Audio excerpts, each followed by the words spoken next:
Please help me reach 1,000 subscribers.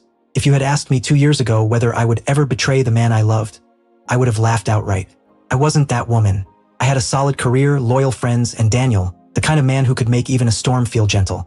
He was kind, patient, the sort of person who warmed bath water when you were overwhelmed and then knew when to step back and let you breathe. He made life feel stable, predictable, safe. Maybe that was the problem. Daniel was comfort, and somewhere deep down I wanted chaos. Chaos arrived wearing a crooked smile and a leather jacket. Evan, introduced through a friend of a friend, wandered into Maya's rooftop birthday party like trouble wrapped in human form. He wasn't refined like Daniel. He was impulsive, cocky, a little reckless, the type of man whose smirk makes you want to shove him away or pull him closer without knowing why. We talked. Harmless, right? A few drinks turned into too much eye contact. Slow dancing beneath twinkling rooftop lights. Then his hand settled at the small of my back, and I didn't move it away. That was the spark. The moment the match was struck. Nothing happened that night. Not technically, but something inside me shifted. We started texting in secret. At first, it was just playful flirting. Meaningless words meant to wake up the part of me that craved danger. But Daniel noticed. He always notices. Is everything okay? He asked one night, toothbrush in hand, concern soft in his eyes. I lied with toothpaste foam on my lips. Just tired. Tired, right? Things escalated quickly. 1 drink became 3. 1 night became a hotel room. I told myself it would only happen once. Didn't. I met Evan again, and again. Each time, the shame afterward grew heavier. Especially when I came home to Daniel sitting on the couch, a blanket ready, my favorite show already cued. And through all of this, Daniel was planning something. I could feel it in the way he lingered, in the hushed conversations with Julia. Once I caught a glimpse of a small box. God, the ring. He was getting ready to propose. For one terrifying second, I realized I might have said yes just to bury the guilt. But I never got the proposal. What I got instead was a nightmare disguised as family togetherness. Daniel's brother invited us to a lake house weekend ahead of his wedding. I didn't want to go. His family always made me feel like I'd rented my place in Daniel's life instead of earning it. But Daniel begged, so I agreed. The lake house was beautiful. Still water, golden sunsets. But I was unraveling.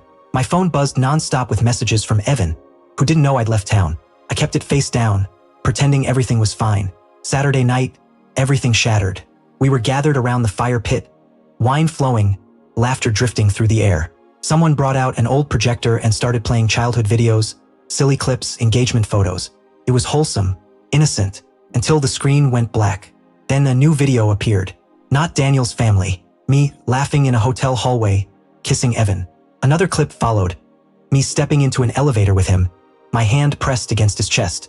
The date and timestamp glowed in the corner like a spotlight on my guilt. The circle went silent.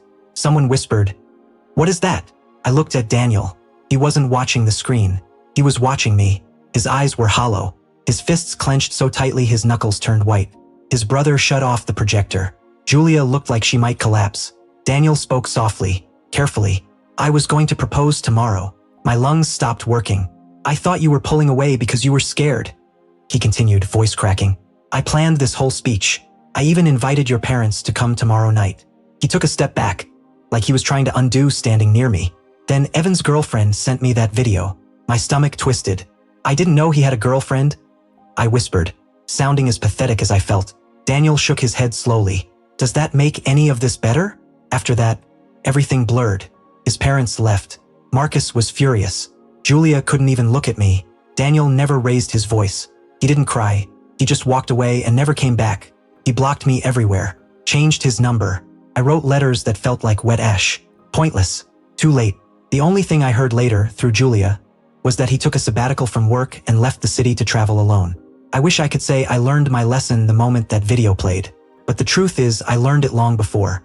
Every time I chose a thrill over the man who loved me, I just never expected my betrayal to be exposed in front of everyone who mattered to him. So yes, I cheated. And he found out in the cruelest way imaginable. Not through a confession, not during a fight, but through a screen filled with proof, surrounded by his family. And the worst part? Even as he walked away, he still looked at me like he loved me. Please help me reach 1,000 subscribers.